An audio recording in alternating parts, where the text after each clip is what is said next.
नमस्कार दोस्तों, स्वागत करते हैं आपका हमारे चैनल एग्जाम सभा में। और आज हम डिस्कस करेंगे मौर्य साम्राज्य के पतन के बारे में। तो 50 साल बाद जब आपका अशोक की मृत्यु के बाद तो हम देखते हैं कि मौर्य साम्राज्य का पूरी तरीके से पतन हो गया। आखिर क्यों हुआ, कैसे हुआ, उसको समझते हैं। यहाँ पे कंप्लीट उसी जानकारी देखेंगे, क्योंकि ये वो घटना थी जब हमारे भारत पर विदेशियों का आक्रमण शुरू होता है। और उसके बाद तो आप जानते हो कि 1947 में होकर के हम आज़ाद होते हैं। मतलब बहुत बड़ी, लगभग 2000 सालों तक हम गुलाम रहे, 1500 सालों तक। ये पूरी घटना हम यहाँ पे समझते हैं कि कैसे ये शुरुआत हुई। साम्राज्य का विभाजन हो चुका था आपका। जैसे ही मृत्यु होती है तो 50 साल के अंदर ही उतने स्ट्रॉन्ग शासक नहीं आ पाए, और उसके पीछे बहुत कारण थे। हम सभी को समझेंगे यहाँ पे।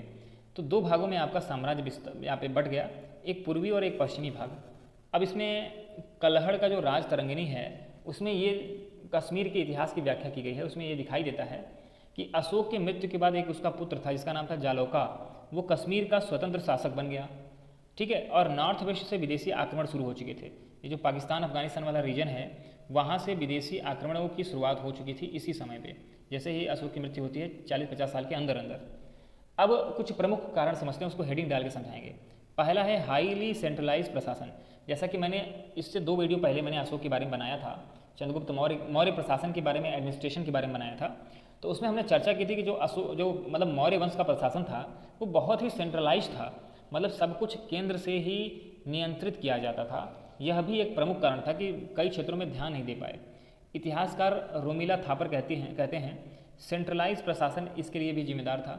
बाद में मौर्यों के लिए ये आपका प्रॉब्लम बन चुका था। मतलब कि मौर्य जो है इसको संभाल नहीं पाए। और चंद्रगुप्त व अशोक ने तो कंट्रोल कर लिया, लेकिन उसके बाद के जो राजा थे वो उतने बड़े प्रशासक नहीं थे, उतने बड़े सम्राट नहीं थे, इसलिए उसको संभाल नहीं पाए। और इन्हीं कमज़ोर प्रशासन की वजह से ये छोटे छोटे राज्य जो है आपका वहाँ पे बनते चले गए, वो अपने को स्वतंत्र घोषित करते चले गए। अब अशोक के बाद के जितने भी प्रशासक आए वो कमज़ोर थे, उनका प्रशासन कमज़ोर था, यह भी एक प्रमुख कारण था। जैसे कि जितने भी सक्सेसर आए वो आपका कमज़ोर राजा साबित हुए, ह्यूज एम्पायर को संभालने में सक्षम नहीं थे। अशोक के मृत्यु के बाद 52 साल में 6 शासक यहाँ पे दिखाई देते हैं। बृहद्रथ जो है उसको आर्मी कमांडर पुष्यमित्र शुंग के द्वारा मार दिया जाता है। और इस तरीके से पुष्यमित्र जो है, जो सेनापति आर्मी कमांडर था, वो आपका अलग से आपका एक अपना साम्राज्य स्थापित कर लेता है। कुल मिला के कहने का मतलब है कि शासक कमज़ोर थे, इस वजह से आपका मौर्य पतन हुआ, मौर्यों का पतन हुआ। एक और बात है कि प्रांतों की स्वायत्तता जो है वो अभी जिम्मेदार थी, क्योंकि इतना ज़्यादा केंद्रीकृत प्रशासन था कि अलग प्रदेश क्या कर रहा है उसको डिस्कस करने का कोई मतलब ही नहीं था, क्योंकि उनको पावर उतनी नहीं दी गई थी ताकि वो अपने प्रदेश को संभाले। तो वो अपना सोचते थे कि अलग ही हो जाते हैं, मतलब कि कंट्रोल जो है वो कमज़ोर पड़ जाता था।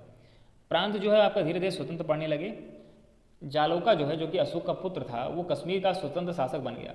मतलब उसने क्या स्वीकार किया कि मुझे मौर्य साम्राज्य, जो मगध साम्राज्य, वो मिलने वाला तो है नहीं, तो मैं ऐसा करता हूँ कि मैं अलग से कश्मीर का शासन करने लगता हूँ, वहाँ पे मैं ज़्यादा सेफ रहूँगा। कलिंग जो है आपका, जो कि अशोक के समय में जीता गया था, उसकी वजह से आपका अशोक ने बौद्ध धर्म धारण किया और वह भी आपका जाकर के स्वतंत्र हो गया। कलिंग भी आप एक स्वतंत्र सम्राट घोषित कर चुका था, आपका अपने आप को वो क्षेत्र घोषित कर चुका था। जितने भी आपका जो तिब्बतन स्रोत मिलते हैं हमको, उसमें जैसे कि वीरसेन है, वो गांधार का स्वतंत्र शासक बन चुका था, ऐसा हमें स्रोत मिलता है। विदर्भ जो कि गुजरात का रीजन है, उसमें बात किया जाए तो मगध से अलग हो चुके थे वो लोग, अपना अलग शासन बना चुके थे। ग्रीक स्रोत की बात किया जाए तो नॉर्थ वेस्ट जो प्रांत थे उसमें आपका सुभागसेन, जिसको सोफेगेसेनस कहते थे, वह जो था वो वहाँ का शासक बन चुका था, जो कि आज के डेट में पाकिस्तान का रीजन है। मतलब कुल मिला के अलग अलग क्षेत्रों में ये आपका टूट चुका था। ठीक है, मौर्य प्रशासन। आंतरिक विद्रोह भी एक प्रमुख कारण था। बृहद्रथ जो कि आपका एक मौर्य शासक था, उसके समय में पुष्यमित्र ने आपका आंतरिक विद्रोह कर दिया था। ठीक है, वो आपका सेनापति था, उसने सैनिक विद्रोह कर दिया। घटना है ये आपका 185 या 186 की ईसा पूर्व की, क्योंकि इतना स्पष्ट नहीं है, हर जगह इतने अच्छे स्रोत नहीं मिल पाते कि हम एग्जैक्ट डेट बता पाएँ। जो अनुमान लगाया जाता है वो अनुमान इसी आधार पर है कि 185 या 186 ईसा पूर्व के आसपास की घटना है, जब मौर्य के एक शासक जिसका नाम था बृहद्रथ, उसको हरा करके, उसकी हत्या करके पुष्यमित्र शुंग जो था वो अपना शासन कर लेता है, शासन बना लेता है। बाण ने एक रचना लिखी थी जिसका नाम था हर्षचरित। उसमें ये बात कही गई है कि आर्मी परेड के समय में ही जो पुष्यमित्र शुंग था उसने बृहद्रथ की हत्या की थी। वहीं से मौर्य प्रशासन समाप्त हो जाता है और शुंग डायनेस्टी की शुरुआत होती है। तो यहाँ पे हमने वह भी बताने की कोशिश की कैसे शुंग डायनेस्टी का आपका शुरुआत होती है, उसको हम किसी अन्य वीडियो में पढ़ेंगे। कुछ अन्य कारण समझते हैं कि आखिर मौर्यों का पतन क्यों हुआ। विदेशी आक्रांता जो थे अशोक की मृत्यु के बाद सक्रिय होने लगे थे। ठीक है, शुरुआत के 3 राजा, वो तो आपका उनके समय में कभी भी कोई विदेशी अटैक का प्रयास भी नहीं हुआ, क्योंकि उनके पास इतनी बड़ी सेना थी कि किसी की हिम्मत नहीं पड़ती थी कि इस तरफ नज़र उठा कर ही देखें। अशोक की मृत्यु होती है और जो दो भागों में आपका राज्य जो है वो विभाजित हो जाता है और ग्रीक राजा एक एंटियोकस जो था वो आपका अटैक करता है, लेकिन असफल रहता है। लेकिन लगातार प्रयास जारी रहते हैं, जैसे कि इंडो ग्रीक चाहे शक हो चाहे कुषाण हो, वो भारत आते रहे और भारत पर शासन करते रहे। अशोक की कुछ पॉलिसी भी जिम्मेदार थी, जैसे नॉन वायलेंस की जो पॉलिसी है उसने अशोक के साम्राज्य को कमज़ोर कर दिया और धीरे धीरे पतन की तरफ बढ़ता चला गया।